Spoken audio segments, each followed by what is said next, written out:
Merkel Media. What does the goddamn line say, Tony? Language. Then what? I'll be arrested? Well, you're going completely sideways, man. And you ain't in it. How dare you? Mr. Speaker, the President of the United Hanson with Daylight NBC. Jack Marius Tack Theratrix. Hi, I'm Spartacus. Jackson, Sacramento, he, him. Steven Seagal. Sex offender guy. I'm Keith Morris. This is Mumbai Gudafi. I'm Rick James, bitch. Sorting through the lies. If we can believe that. We cannot track $2.3 trillion in transactions. Plan for world domination. Learning about Cuba, having some food. Let's talk about Chinese people. Have you ever been in a Turkish prison? Swangles in Fort Lauderdale. I have sent 6 of my Libyan missiles to blow up the Sears hardware department. Nothing could be more fun than jumping off a cliff with 2 German bisexuals. Oh, you English are so superior, aren't you? Thank you, comrade. And now, macroaggressions. That's what assholes call it. With your host, Buddy, I don't know who you are, but you're about to get chlamydia. Charlie Robinson. Hey, Whitey, where's your hat? You want to drop the blame on Charlie and say it's all Charlie's fault. He was a retard. I get some goddamn diuretic.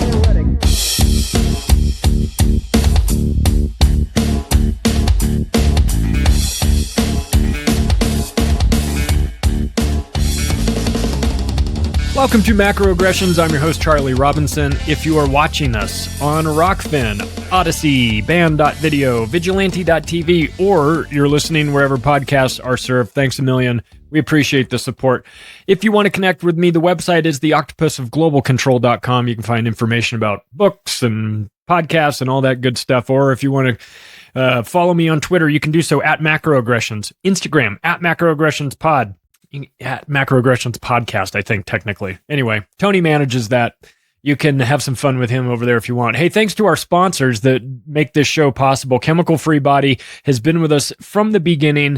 They are making fantastic supplements that actually work. You can go take a look at their Green 85 products. You'll like that. I take a glass of that every single morning without fail. It's just 12 ounces of water, a scoop of green powder, mix it up, drink it. Doesn't taste that bad. It looks like it's going to taste really bad, but it actually tastes way better than it looks. And I'll tell you what, it'll make you feel better. You got to do this. You got to help yourself get healthy. Nobody's coming to save you. Nobody's coming to fix your diet. Nobody's coming to do any of that. It's going to be about you. So if you made the decision that you want to get healthy and you want to try some supplement products that actually work, Chemical Free Body is a good place to go over there and get started. You can find Pat Militich's supplement he's got called Super Soldier over there. I haven't tried that one yet, but I will. Hopefully I will. Hopefully it won't cause me to grow a third arm. I doubt it will, because I think I trust Tim a whole lot, and Pat too. So take a look. ChemicalFreeBody.com is the place to go. If you find something that you like the Detox Bundle, just use the promo code MACRO on your way out, and it'll save you a bunch of money. And they have free shipping all over the United States on big orders. So take a look, ChemicalFreeBody.com, promo code MACRO. Also, thanks to Legal Shield, they have been in business for half a century. They have an A+ rating with the Better Business Bureau. They're available in the United States and Canada. It just gets you access to a lawyer in your area, a really good one for a reasonable price, $1 a day. I mean, wow. You spend $1 a day on all kinds of nonsense. But to have access to an attorney in your area with, on average, 22 years of experience that can help you navigate the minefields that are set for us that we need help with. And as little guys like us, you don't have access to a big attorney, but you do now. So that changes. So if you are interested, you can go to the website that's created specifically for this show, www.don'tgetpushedaround.com. And on that page, you can see all the things that Legal Shield has to offer. It's not just the legal plan. There's also a la carte items that you can add on if you want. If you run a small business, and you need the small business legal plan, they've got that. If you are somebody that carries a gun and you need the paperwork and documentation for that, check it out. They've got that covered for you as well. If you just need the ID shield to help you out with credit monitoring, reputation management, password manager, all that stuff is available. It's all over there. So you can just add this to your Legal Shield membership, which is $1 to $30, but $29.95 a month. That's pretty reasonable. If you don't have your documents in order, your will, your power of attorney for medical and financial, get them done. Knock that out in the first month. You might as well. It'll pay itself off. This whole service will pay itself off for the next several years if you just make one visit to your attorney and get all your legal documents sorted out. But again, moving forward, work wants you to sign some weird new employment contract that has language about injections and medical procedures that you agree to take to continue working there. And you go, I don't really like this. This seems weird. Send it to your attorney. If you get pulled over by the police, speeding tickets, red light cameras, whatever, parking ticket, send it all to your attorney. Just let them deal with it. They can knock that stuff out real easy. It's easy for them. It's hard for us, but it's easy for them. So take a look. Thank you to Legal Shield. Don'tGetPushedAround.com is the website if you need it. I'll tell you, I want to do an episode on the Saudis because they're big players. They have been for a while, but things are different there now. Things have changed. And they used to be sort of the, I don't know, American little brother in the Middle East. We had this arrangement with the petrodollar where we basically said to them in the 70s, you price your oil in only dollars, meaning you'll only sell your oil to any country in US dollars. That means if you're Saudi Arabia and you're selling your oil to Turkmenistan needs to pay for it with US dollars. Okay. So if you understand that that's the relationship that the United States crafted with Saudi Arabia, what that does is it creates demand for US dollars where there might not have been demand for US dollars. Now, maybe Turkmenistan had a couple million US dollars sitting in a vault somewhere, but now they need to have a couple billion of it. Because if they intend to buy oil in this arrangement, I don't think Turkmenistan needs Saudi's oil, but whatever. As an example, you get it. You create an artificial demand for a product, US dollars, that didn't exist before. So it's a good deal for the US. It's a fucking great deal for the US. And in exchange, what you say to Saudi Arabia is, look, we'll protect you.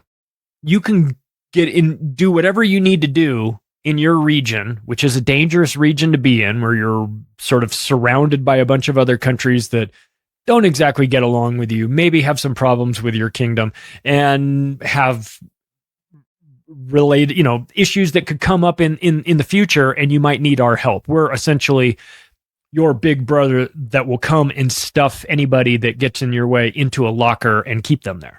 So that arrangement worked for a while, worked great for us. A lot of people made a lot of money on it, especially the Bush family and these Rockefellers and the likes. Anyone that was in the oil business in America was just made a fortune. And this arrangement with Saudi Arabia lasted for a while, and it was very lucrative for all involved, but times have changed. And the relationship between the United States and Saudi Arabia has definitely changed over the years. So I think it's worth a look now to see kind of what Saudi Arabia had been, what they wound up becoming now, where this transition with Mohammed bin Salman in charge. Now, what are we doing? What's the relationship with China? It's worth an examination. So let's start at the beginning. Let's start at a sort of a personal. Have you guys ever seen the movie The Kingdom? It's a great movie. I'm not just saying that because my buddy wrote it, but it's a great movie about what happens in Saudi Arabia. I went to college with a guy named Matt Carnahan who wrote it, and I have kind of a funny non-related to Saudi Arabia story, but I have to tell it because it's the only Matt Carnahan story I have. Shout out to Matt if you're out there. He's a good dude. We were in summer school and in college, not because we were in detention or anything like that, but it was like I signed up for summer classes so that I could get the fuck out of that school as fast as I could, so I could wrap up 4 years of school in 3.5 years. So I wanted to get done. So I was on campus, or I was living off campus, but in the area during summer. And there's nothing going on during summer on the campus, right? So we went out to drink. I went out for dinner and drinks with some friends, two other guys, one of them being Matt. We wound up back at Matt's fraternity house, which had nothing going. There are no students there, but there was plenty of action going on because they were filming a movie at their fraternity house during the summer because nobody's really there. 8 heads in a duffel bag, right? And we're like, what a crazy name for a movie that is. So we go out, we come back, we're a little drunk. It's like 1:00 in the morning. We're up in the big room up at the top of the stairs. And we don't even hear the door. Nobody even knocks on the door. The door just opens up. And I'm looking across the room and I'm like, God damn, mind you, this is 1994. Just to kind of put this in perspective of everything. I look around, I go, and this guy goes, what the fuck is going on in here? What are you guys doing in here? And I was like, is that Joe Pesci? And it was Joe Pesci had walked into this room completely unannounced with the biggest bodyguard I've ever seen in my life behind him. And so the juxtaposition of Joe Pesci being the small little guy and this bodyguard behind him, who's like his buddy, 94, right? So we're talking 4 years after Goodfellas and right around that casino era, right? So I'm watching this and Joe Pesci walks in the room. He goes, what's going on in here? And we're like, I don't know. I mean, I feel like I'm on acid. That's what's going on in here, And he's like, what are you guys doing? We're like, well, we just came back from going out. He goes, does anybody have any porno mags? And we're like, what? And he's like, do you guys have any porno mags? I was like, this isn't my room. I don't live here. I don't know, maybe, but I'm not in charge of them. He's like, the fuck good are you then? I'm like, I'm not good for anything right now. What is happening? He's like, well, you guys are worthless. I came up here to get some porno mags and you guys don't have any. So you guys have a good night. And he just left. So that's my Matt Carnahan story. Guy who wound up later going on to write The Kingdom. It just was one of those random things that happened. So years later, Matt's like, I wrote the script for this movie. It came out. You should watch it. I watched it and it's brilliant. And I'm not just saying it because it's him, not because he's a friend. It's about Saudi Arabia. And Saudi Arabia is a really interesting place, So let's do a little dive on the history of it. Kind of like what's we're not going to go back like 300 years, but just kind of the recent history and how things were and why they were. And when they changed and kind of where we're going, because I think it's really important if we're going to understand this. You don't have to be an American or a Saudi to have an interest in where this is going, because these guys are going to play a big role in the world moving forward. And I think it's imperative for all of us to know what this relationship and what this play is. And full disclosure, I'm not entirely certain how this thing is going to end. I just know where it's going right now. So there's going to be some opportunities for us to speculate about what the House of Saud has planned for the world moving forward. But here's a spoiler alert. It ain't going to be involving the United States for much longer. And that's going to cause some issues. So let's talk about Saudi Arabia. There's 36 million people there, and it's 85% of them are living in urban areas. 20% of the entire country lives in the capital of Riyadh. So it's very desert-ish. Obviously, I grew up in a desert area. I know what that's like. There's a whole lot of nothing, and there's regions for whatever reason that sort of group up people into it. So you've got major cities, but the vast majority of Saudi Arabia is just desert and sort of uninhabitable. It's 3 times the size of Texas, if that kind of puts it in perspective. And if you've ever driven through Texas, you know that there's a whole lot of nothing out in Texas as well. So Saudi Arabia is number 1 in oil exports. They export 7.4 million barrels of oil every single day. Okay. That's a pretty good operation that you've got there. If you're able to export something that the entire world needs and you're the number one exporter of it, you're going to be relevant. You're going to be important. You're going to be needed. You're going to always be a player on the world stage because the world needs something from you. They need you to price it accordingly. They need you to refine it, distribute it, make sure that they have access to it consistently without any sort of supply chain gaps, i.e. look what's going on with Europe and the Russian oil getting cut off there. So you've got to make sure that the oil company, meaning Saudi Arabia, is always open for business. It can't get invaded. It can't be bogged down in some sort of civil war. It can't be fighting with its neighbors. It can't have any of that stuff going on because you're going to need stability there. And for a long, long time, Saudi Arabia has been relatively stable. An iron fist has been ruling it that is connected to a very real large sword that removes heads from bodies all the time in the town square. And you can see it the video footage of it. It's pretty fucking gory, but they keep things in line over there for better or for worse.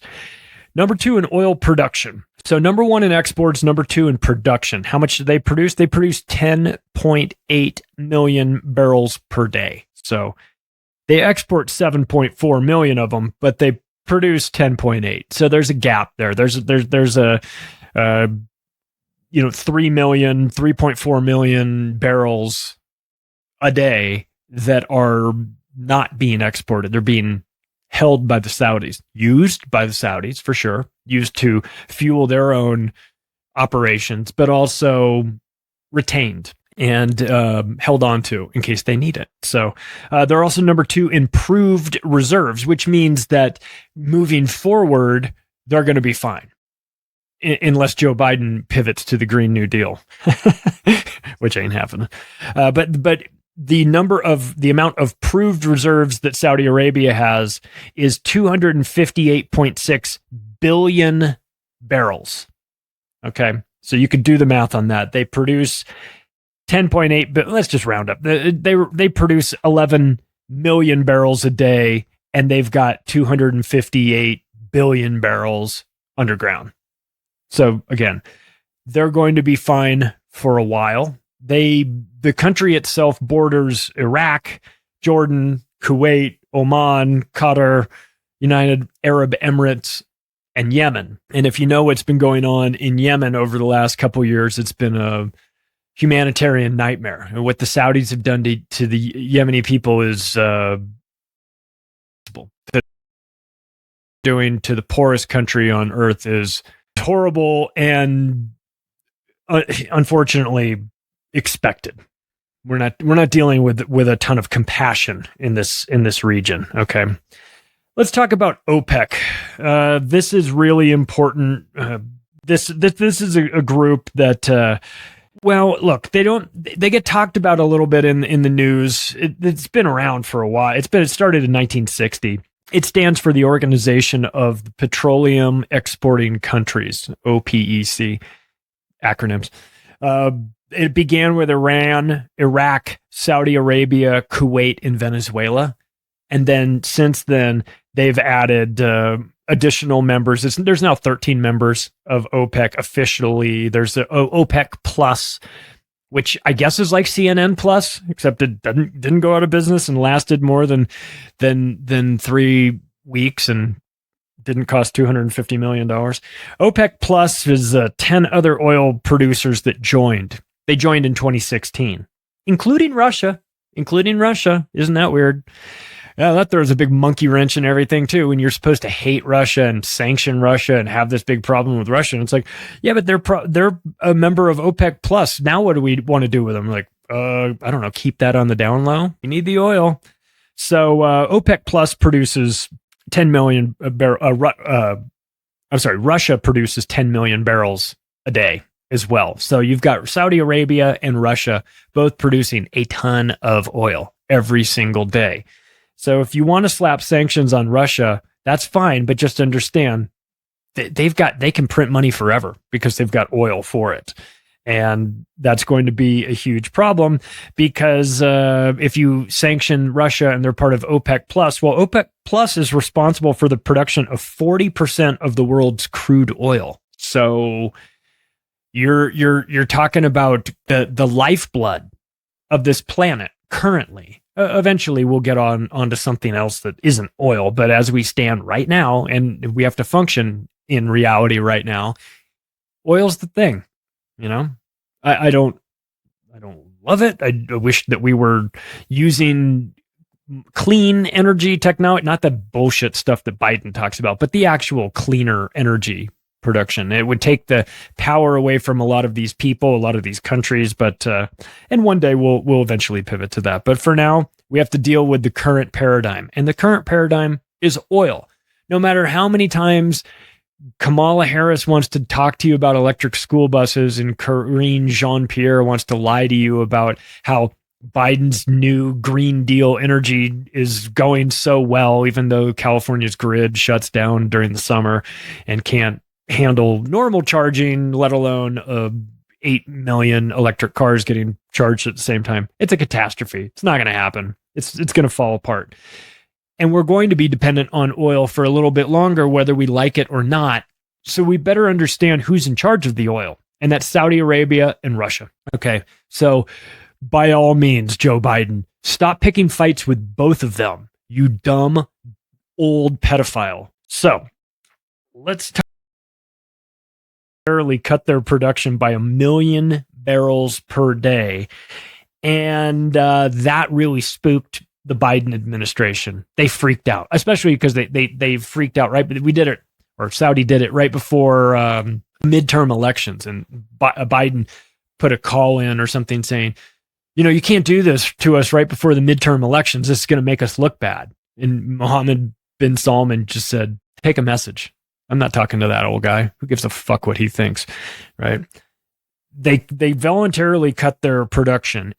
But part of this is because it gets back to the supply and demand reality, which is the demand for oil is always there. It's really more about supply. How much are you going to supply? If you have the ability to supply like endless amounts of oil, well, then every barrel of oil has less value because there's an unlimited supply. So what Saudi Arabia likes to do is play around with the not necessarily the pricing so much. They they can't do anything about the demand really, but they can control the supply. They can control how much they pull out of the ground and how much they refine.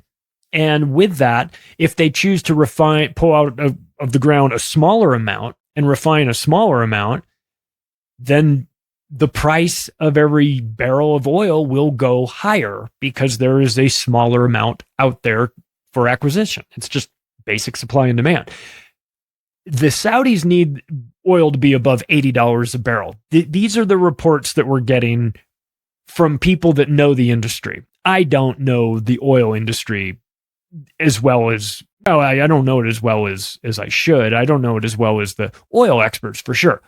The oil experts are all saying, in sort of a non-political way, Saudi Arabia needs about $80 a barrel for oil. In order for all of MBS's dreams for a Saudi future to come true, it's going to need to be priced about there.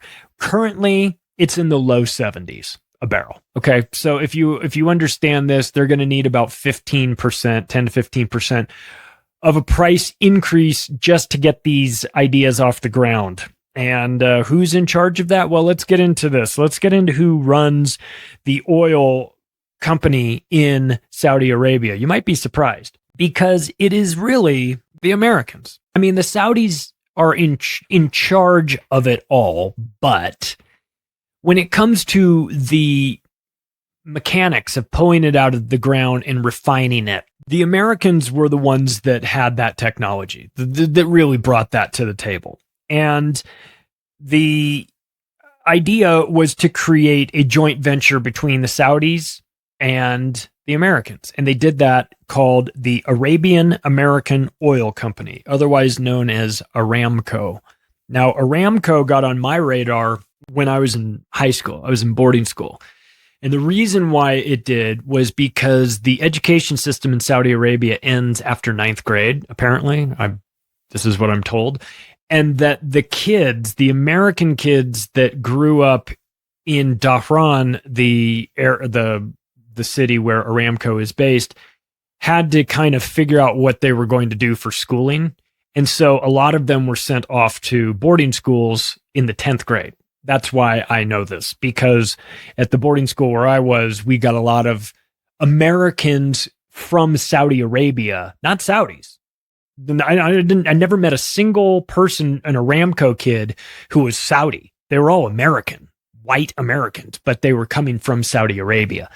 And we had a ton of them there. So I knew about Aramco back in the 80s because of this unusual relationship. And look, it's a big one too. It's the 6th largest company in the world based on revenue. It is they generated $400 billion of revenue, which is a ton. But the thing about it is that the profit margins that they have are so astronomical. Of that 400 billion, 105 billion was profit. So you're talking about a 25% profit margin, which is massive when it comes to business. A lot of like grocery stores run on like 1% profit margins, very, very small margins, but you do volume and you make up for it in the fact that you do a lot of volume. Well, when it comes to companies like Aramco, they do both volume and profit margin. So they're making a ton of money. It's the most profitable company in the world. Aramco is the most profitable company, publicly traded company in the world. And it is the 3rd largest company in terms of market capitalization in the world, behind Apple and Microsoft. So it's a big one. It just recently went public. I don't know, 5 years ago went public. But for a long, long time, it was private. When they went public, I think they raised $2 trillion. I think, or was that what? No, their market cap is $2 trillion. They raised, I think, maybe $1 trillion or something. A lot of money, right? But of course you can. Largest daily oil production of any company in the world. They have Aramco has the world's 2nd largest proven crude oil reserves at 270 billion barrels that they have access to. I mean, this is a juggernaut. They can go on forever. They operate the world's largest natural gas fields, both onshore and offshore, with 288 trillion cubic feet of natural gas underneath. So they've got crude oil and they've got natural gas. Take your pick. So they're a dual threat here. And it was a group of oil companies that originally made up Aramco, but over time the Saudi government just started buying into this. They bought 25% of Aramco in 1973. Then they bought another 60% a year later, and they bought the rest in 1976. So the Saudi government basically owns the company, essentially, at this point. And 70% of Aramco's sales go to Asia. Right. So again, if you're America and you come up with this deal, this petrodollar arrangement for the Saudis, man, you just create this unbelievable demand for your dollars. That's why when we talk about the petrodollar arrangement coming to an end and what a disaster that would be for America, I don't think people really have stopped to comprehend what this actually means. It means that this arrangement with these 270 billion barrels, future barrels that have yet to come out of the ground, or this natural gas, this is all going to be traded in something else other than dollars. The dollar will be unnecessary. If you could keep the dollar relevant as a petrodollar, as that arrangement, and pull the next 270 billion barrels out of the ground for Aramco, you would have the dollar would be relevant until the last barrel of oil was pulled out of the ground. If you destroy that arrangement, which Joe Biden seems intent on doing, and MBS is more than happy to help him with it, you're going to create a catastrophe of hyperinflation back in the United States, which is probably what they're working on anyway. Aramco was producing 8.6 million barrels 20 years ago. So they've been doing this for a long time. It's almost incomprehensible how much money they have. And according to the environmentalists, Aramco is responsible for 4% of the global greenhouse gas emissions since 1965. But the government says that they're going to be net zero by 2060.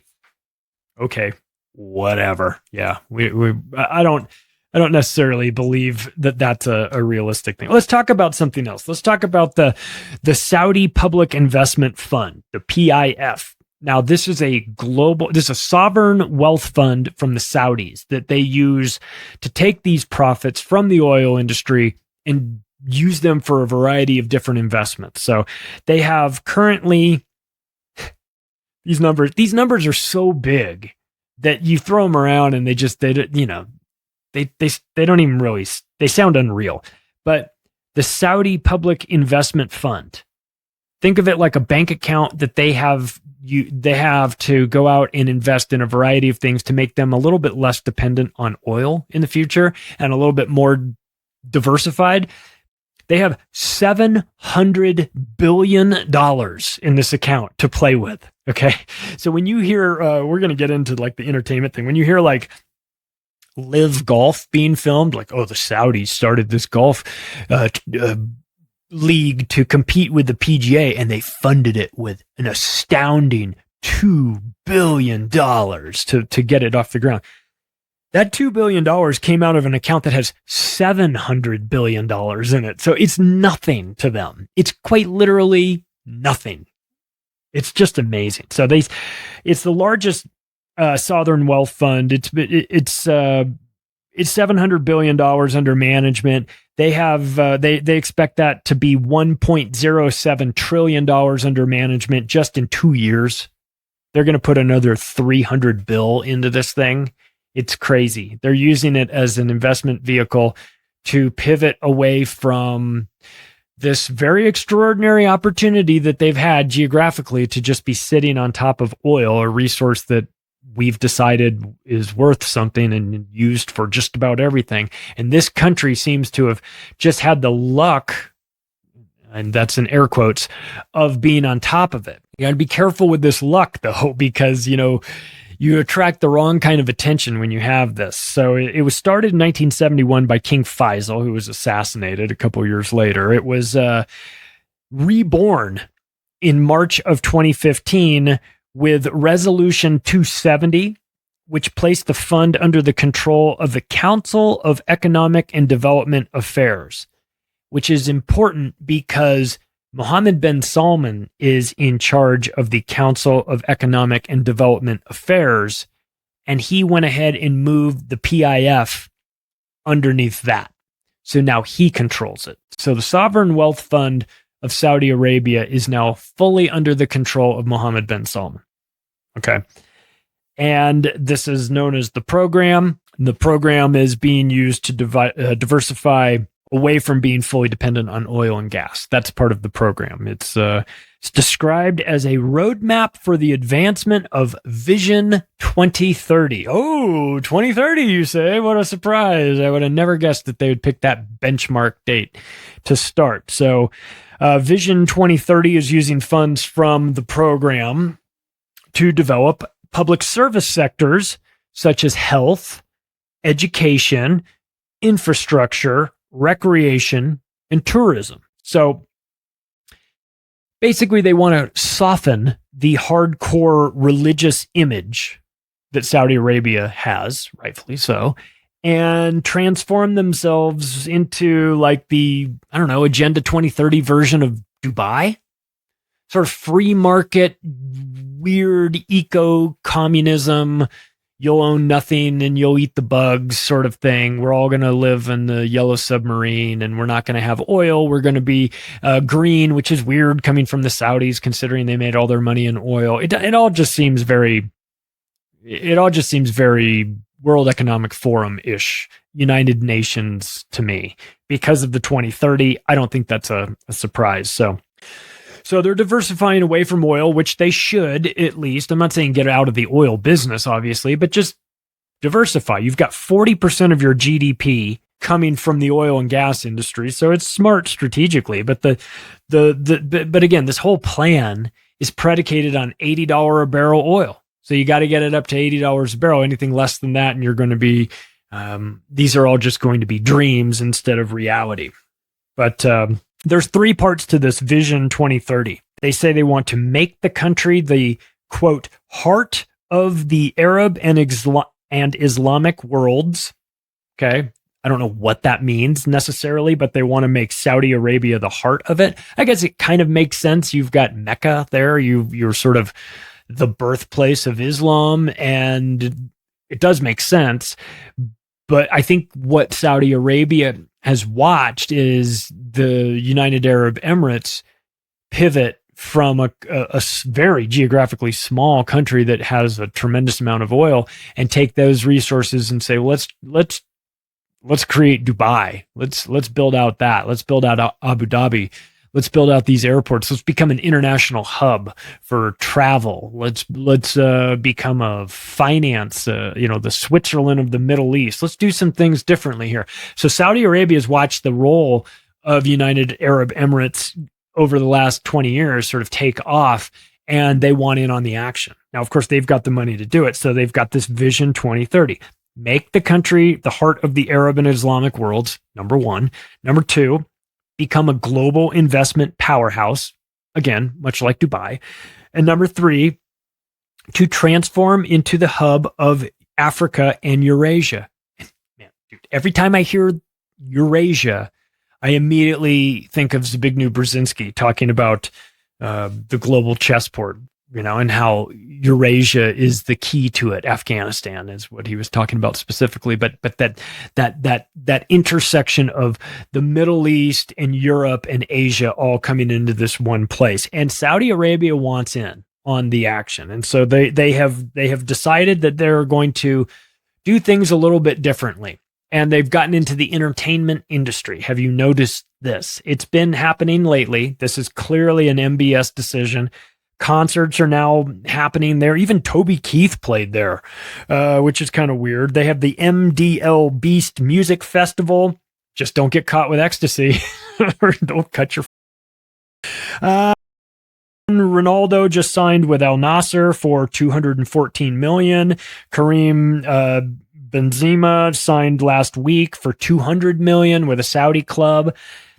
The Saudis are pushing for the World Cup in 2030 with Egypt and Greece as partners for that. I don't know if that's going to actually happen, but they want that. I think they saw what happened in Doha over the last summer when they were able to have the World Cup there in 2022. And they said, well, listen, it was in the Middle East and it wound up working fine. Yes, we had to send the Budweiser cargo ship back because it had all this alcohol that we're not allowing them to sell here. But, mistakes were made. The PIF owns 80% of Newcastle United Football Club and just acquired 75% stakes in 4 different Saudi football clubs, soccer teams. So they're getting in on that. This is sort of a dual, I don't know. There's multiple benefits to them. First, diversification. Great. Second, become known as an entertainment hub, right? With these great soccer players that you can buy at the end of their career and use them. And this has been going on for a long, long time. Teams have done this for sort of publicity thing. You sign Gretzky at the end of his career, or you sign Brett Favre at the end of his career, you sign Cristiano Ronaldo at the end of his career and take him to Saudi Arabia and throw so much money at him, he can't say no. And you do this, so it kind of benefits to, hey, look, we're in the entertainment industry. But there's another factor, and that's sort of the whitewashing of the Saudi crimes that's happening in this as well. They want you to think about them in a different way. They're buying reputation management. They're buying this. They want... It's part of the plan. It's part of what they realize. They recognize what they're viewed as around the world as head-chopping lunatics that are sitting on a ton of oil and driving Rolls Royces everywhere. That's what they're known for. And I don't think they're going to get away from that anytime soon, but they just would prefer that you focus on Ronaldo instead. So they went out and bought him. Or Live Golf. I mentioned that. Let's talk about that. They created their own league, their own golf league, to compete with the PGA Tour. And for those of you that aren't sports fans, it was a big problem for the PGA. It created a divide right down the middle.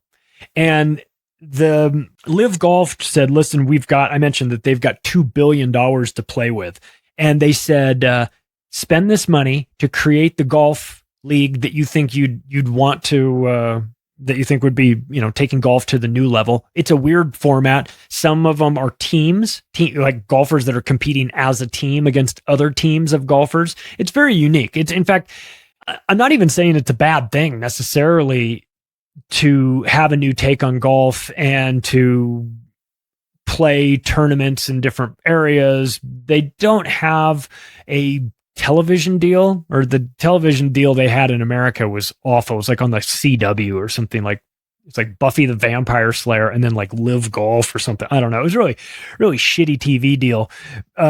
They took all this money, went out and said, well, we need to get some prominent players from the PGA Tour to come join us to validate this new league that we're running. And if you and I started a new league, a new golf league, and we said, hey, Phil Mickelson, would you like to come over here and play in our new golf league? He would say, no, thank you. You guys don't have the money to build it out the way you should, but the Saudis do. And so what the Saudis did is they said, hey, Phil Mickelson, would you like to come play in our new golf league? And he said, I don't know. What's the offer? And they said, well, we'll give you $200 million today if you agree to join. And he said, I'm sorry, what? They said, yeah, we'll give you your signing bonus for joining this league is $200 million. Phil Mickelson put that in his pocket. They didn't stop with him. Dustin Johnson. I mentioned Gretzky, married to Paulina Gretzky. He probably had the conversation with Wayne. Wayne was with the Edmonton Oilers back in the World Hockey League, and they got acquired by the NHL. He probably said, hey, listen, man, go to Live, take the money. Eventually, it'll merge into the PGA. They gave Dustin Johnson $150 million signing bonus. Bryson DeChambeau, $125 million. Brooks Koepka, $100 million. Cam Smith, $100 million. These are signing bonuses to come to this league. When you play a golf tournament, for Live, there's 14 golf tournaments. There is a total of $405 million in prize money available in these 14 golf tournaments for the 48 golfers. 48 golfers are going to split up $405 million in prize money. But just so you know, if you're a member of Live Golf and you play in this tournament, you're one of these 48 golfers, and you try your damn best this weekend, and you finish in last place. Last place pays $120,000. That's what you get for finishing last in these tournaments. So not only do you get the signing bonus, not only do you get the payment for finishing just in last place, you get paid for, finishing higher. The yearly champion, the individual champ, got an $18 million bonus for finishing in first place over the course of the year. So again, you have to look at this as a push into the entertainment industry. They're doing it with concerts. They're doing it with soccer/football. They're doing it with golf. And get ready, because they're not done. They're getting into Formula One. So start to envision a scene where it's not just, Monaco and these places that have traditionally hosted Formula One. It's real big in Europe, but now you're starting to see it move to the Middle East and places like United Arab Emirates and Saudi Arabia. They're getting involved in it. They're getting involved in boxing. They're getting involved in MMA. They're getting involved with WWE. They're getting involved with sports. Are you okay with that? Does it matter to you? Do you give a shit? Now, to kind of wrap up this entertainment and Live Golf component, there has been big news recently. Live Golf was getting sued by the PGA. PGA said, this is, I don't know, unfair practice. I don't know but it was the Saudis said, sue us. That's fine. We'll fight you in court as long as we need to. Did we mention that they have $700,000 million in their bank account just waiting to be used on a variety of things? Does the does the PGA Tour have that much money sitting? No, they don't. So they wound up in a situation where the PGA Tour was suing the Saudis and Live Golf for infringement on this. And they'd already racked up $100 million of legal fees. And they get themselves into a situation where they realize if you can't beat them, join them. And so they held a conversation with the Saudis and they said, we need to end these lawsuits right now for a variety of reasons. One, the PGA was getting bled dry. Two, with Discovery, they're going to find out that there was massive collusion going on with the PGA Tour to try and prevent the Saudis from getting access to these golfers. And I guarantee you it was going to put them in a bad light. And they didn't want that information coming out because they knew they were guilty as fuck of being involved in doing stuff like that. So they merged. It's in the process. It's a relatively new thing. They're still operating this year. Liv said we're still going to play the 2023 season, golf season as the way we'd been planning it. Nothing's going to change, but we're going to hammer out the details so that next year, 2024, the PGA Tour and the Live Tour are all, and the DP Tour in Europe are all part of the same group. Now, how that'll look, I don't know, but the Saudis won this one. And you know who really won is Phil Mickelson. He put $200 million in his pocket, and he's gonna wind up back playing against the same guys in the same group anyway. After all, Tiger Woods reportedly turned down the Live Golf offer. Tiger Woods' offer was $700 million, and he said no. I bet he and Rory are kicking themselves right now. Could have had that money, but everybody hates Rory, so nobody gives a fuck about him. Let's move on to the investment projects, okay? The program, let's talk about what they're involved in, right? So you've got $700 billion to play with, and you can sprinkle that around. You can create Live Golf tournaments for $2 billion, which seems like an astounding amount of money until you realize how much they really have to play with. You sprinkle this money around and put it into different things. So the program has invested, they own 5% of Uber. They own 5% of Capcom, the video game maker. They own 5% of Live Nation, and they own minor stakes. Though when I say minor stakes, it's still multi-billion dollar stakes in Facebook, Meta, Boeing, and Citigroup. So they're again tied with America in a variety of ways. Let's talk about their big plans. They have big plans. When you've got big money, you can afford to have big plans, and they certainly do. They want to build out. I mentioned that they want to go sort of the direction that Abu Dhabi and Dubai have gone, building out massive international airports, building out infrastructure projects, building out hotels, conventions, entertainment, but also sort of the financial marketplace. What did they say? That their global investment powerhouse is number 2 on their list of things to do. They want every bank to have a headquarters in their new area, in their smart city. They're building a place called NEOM, NEOM, NEOM Smart City. It translates to new future, the new future. So it's in the northwest. If you can envision Saudi Arabia on the map, this is in the northwestern quadrant of it, along the Red Sea. This project, this NEOM Smart City, was announced in January of 2019, so relatively new. It's made up of an economic zone, a big economic zone, a big economic zone. This region is 100. So think of it like this.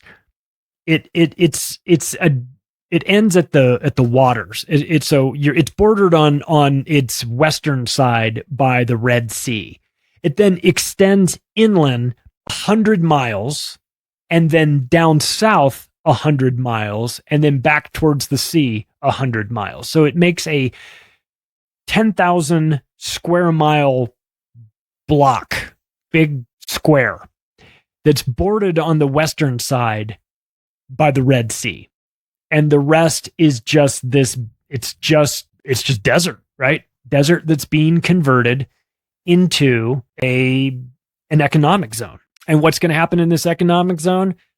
Well, all kinds of things. They've got plans for a project called Oxagon, which is a floating, I don't know why they have to make it float with all that desert out there, but a floating industrial complex shaped like an octagon and featuring desalination plants and all kinds of industrial capacity there. And that octagon floating industrial complex will be 90 square miles. So a 90 square mile island they're planning on building. They're going to build the Neom Bay airport, which is going to be an international airport. Think of Dubai. Think of something similar to that. Agricultural wise, they have 16,000 acres, which seems relatively small if you ask me, considering how much they plan to do with this region, but 16,000 acres that they say rely heavily on, quote, genetically engineered crops. But of course, that should be no surprise because this is this administration or regime, however you want to describe the MBS group, they have ties to the World Economic Forum. So the fact that they're working on genetically engineered crops should come as no surprise to anybody. And they're also working on a project that you might have heard of called The Line. This is a linear city. You saw the plans for it, maybe, if you were paying attention over the last, maybe 6 months ago, they rolled it out. A linear city, 112 miles long, and then 200 meters wide, 660 feet wide.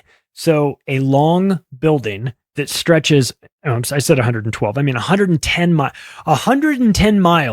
You're going to have to sort of use your imagination on this. Imagine, if you will, a building that is 110 miles long and 660 feet or 200 meters wide. Pretty narrow. But it goes on like forever, like the distance between, almost the distance between outskirts of Los Angeles to Vegas, just a city that just keeps going and going and going and going. So it's one continuous structure with mirrored sides and glass made of glass steel, made of steel, but with mirrored sides that look like glass. If you haven't seen this thing, you got to go look it up. You got to take a look. Just called The Line, Saudi Arabia, Neom Smart City. If you search those things, it'll pull it up. It's a car-free city.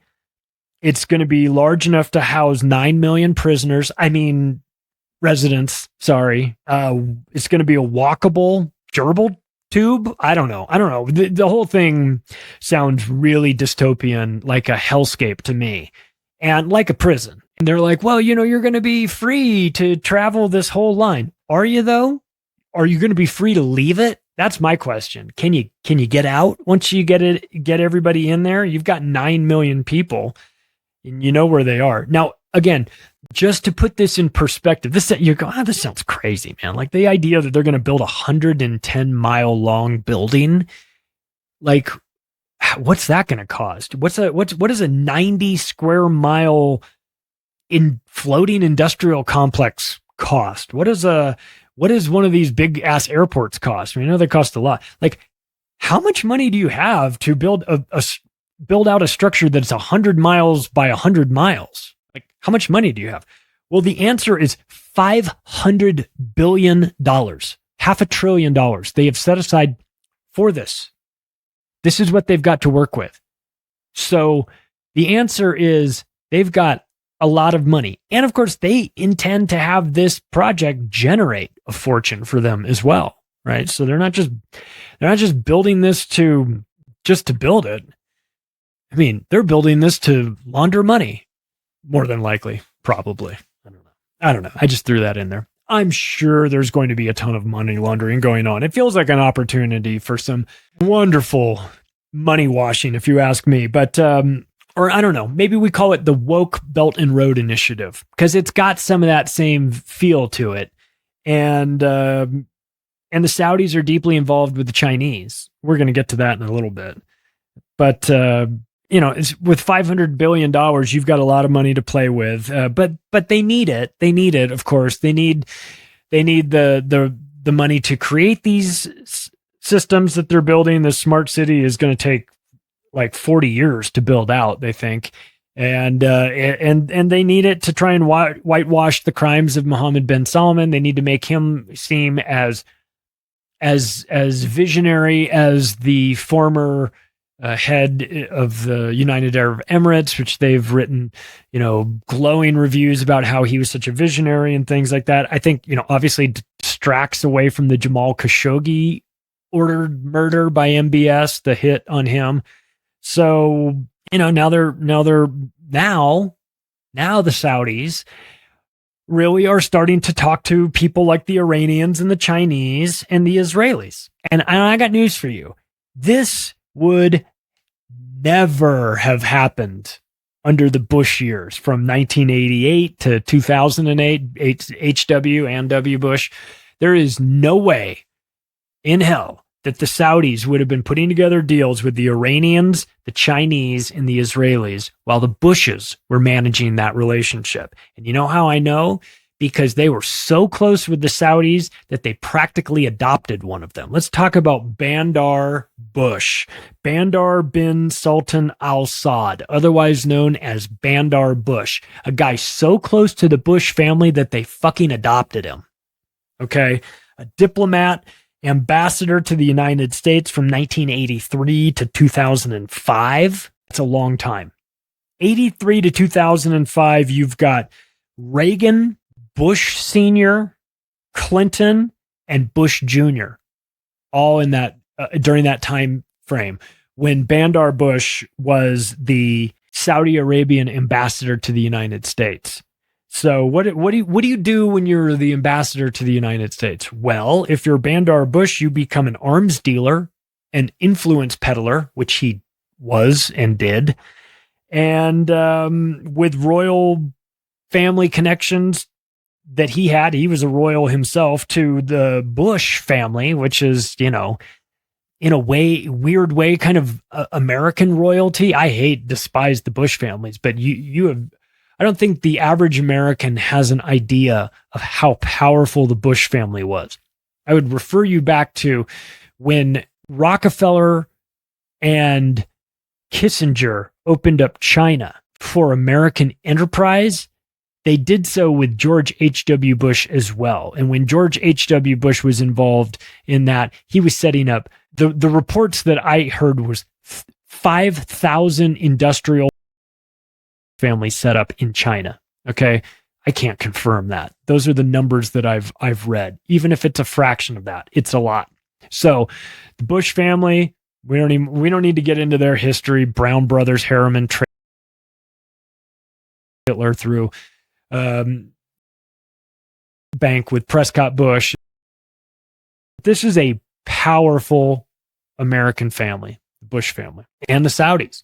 And so together with them, it was a match made in hell. You've got Bandar Bush, head director general of the Saudi intelligence agency. So he's the head. Again, it's like H.W. Bush was the head of the CIA. Bush was the head of the Saudi CIA. And they did deals together. He sold weapons for Reagan. He then skimmed money to give to the CIA. Part of Bandar Bush's job was from these weapons trades, to skim money and make sure you're using that for the CIA. He's very tight connections to Aramco. He was deeply involved with BCCI, which is affectionately known as the Bank for Crooks and Criminals International, which was the CIA's offshore bank that was shut down. He was involved in funding the Contras. The Iran-Contra affair involved Bandar Bush. He was used by Nancy Reagan as a back channel to the Saudi royal family during this whole era of the 80s when Reagan was in. This guy's a player, a legit player. And let's bring it up to sort of a little bit more modern day. He was deeply involved with the planning of 9/11 with George W. Bush, Dick Cheney, all the Ziocons there. And he was in charge of picking the fall guys. That's why the Saudis were the 19 Arab hijackers with box cutters and passports. Bandar Bush made that happen. That's why he was there. You got to have somebody you could trust. They trusted him. So when the US, Israelis, and Saudis got together to plan 9/11, planning it from the Saudi side was Bandar Bush.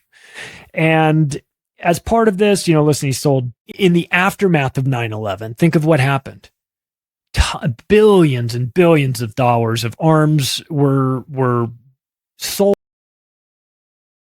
in Afghanistan, in Iraq, and a variety of other countries. And who was involved in selling these arms to various countries? Bandar Bush. So again, this is the relationship. This is a guy that was his very last role as Secretary General, National Security, deep state to his core. And I think it's important for us to know that and to understand that, because if you know who Bandar Bush is and you know his relationships to the Bush family and the House of Saud, and you know where he came out of and the positions that he held and the fact that he was an arms trader and he was obviously a spy, ambassador, spy, what's the difference? And his role in 9/11 and continued role in American government from that point forward, you just have to know that the Saudis and the United States have a lot of skeletons in their closet. And maybe real ones too, given that H.W. Bush was a skull and bonesman. He was probably drinking blood out of Geronimo's skull, probably drinking baby blood in the crypt at Yale at Skull and Bones. But these guys do have a lot of proverbial skeletons in their closet. And as this relationship with the Saudis sort of unwinds on the America side, keep in mind, they're your co-conspirator bank with them. You know what I mean? You did 9/11 with these guys. Be very careful how you end this relationship, because if they want to blow the whistle on you and drag all of America's dirty secrets out into the light for people to start examining them, they can do that. So it's an interesting... it's interesting to look at where Saudi Arabia is headed, because in order to understand where it's headed, you need to kind of know the backstory of how involved they are with America. This isn't just like a country that you used to do deals with. This is a country that you did 9/11 with, and all the ramifications of that. So this is the Spider-Man meme where everyone's pointing at each other. They're all involved in it. There are no good guys in this scenario. People are, MBS is such a bad guy. Of course he is. They're all bad guys. The price of admission into this club is you've got to be a bad guy. You understand that at this point. Let's talk about the future of Saudi policy towards America in particular. They're moving away from the U.S. We've seen that recently. They have no respect for Joe Biden. Why should they? He's weak and demented, and they don't trust who's actually running the show, which is more than likely Obama. They don't like Obama. They've never liked Obama. So they don't like Biden either. And so they're sort of going off on their own. They're starting to get involved in Syria and Iran and starting to reconnect old relationships that they had with Syria and Iran that have faded. And they're maybe putting the old gang back together. They're at least opening up lines of communication with these countries that had shut down for a while. And the Iranian embassy, I should say, reopened in Saudi Arabia after being closed for the last 7 years. So when Trump was running things, it had been closed. And now they're reopening it. They said, well, it's time to talk to the Iranians again. It's maybe not wait till the last minute to build that bridge again. And now we have OPEC Plus putting in production cuts in order to boost the value of the oil above $80 a barrel. We talked about that. Like, look, they want oil high. They want it high. And in order to get it high, you could do a couple things. You can create conflicts around the world, which they do, of course, which we do. Or you can just cut the amount that you produce and cause there to be a production shortage and therefore the price to spike. And that's kind of where we are with that. In 2019, so let's just say recently, the U.S. announced, or documentation came out supporting the fact that the United States imports 500,000 barrels of crude oil from Saudi Arabia every single day, meaning 182 million barrels of oil a year. The United States buys that from the Saudis. 500,000 barrels of crude oil a day is a lot of oil for America to buy from the Saudis. But it's not as much as it used to be. It used to be 2 million barrels a day. But that's not the situation any longer. You know who buys 2 million barrels a day? Of course you do. The Chinese, because we've talked about it a ton on this show. That works out to more than a quarter of everything that Saudi Arabia is producing goes to China. Used to go to America. Now it goes to China. So my question is this: petrodollar or petro yuan? Because if we're going to go back by the business model that the United States and Saudi Arabia put together in the 70s, then it should be the petro yuan, because they're the ones that are buying all the oil. I mean, 500,000 barrels is not nothing, but it's not 2 million. And the Chinese have recognized that. And this relationship is starting to blossom between the Chinese and the Saudis. And that could be a problem. But they've partnered on the Belt and Road Initiative. We've talked about that. And Saudi Arabia just signed 30 investment agreements with China worth $10 billion. That happened last week. So they're moving. They're moving this direction. You got the CIA director, William Burns. He said that the United States, quote, has felt blindsided by Riyadh's approach to Iran and Syria, two nations under U.S. sanctions. Oh, you felt blindsided that Saudis are talking to them? Well, maybe you guys in America, maybe William Burns, CIA director, and all the Biden administration guys should get their heads out of their asses and pay attention to what's going on. This should come as a surprise to nobody.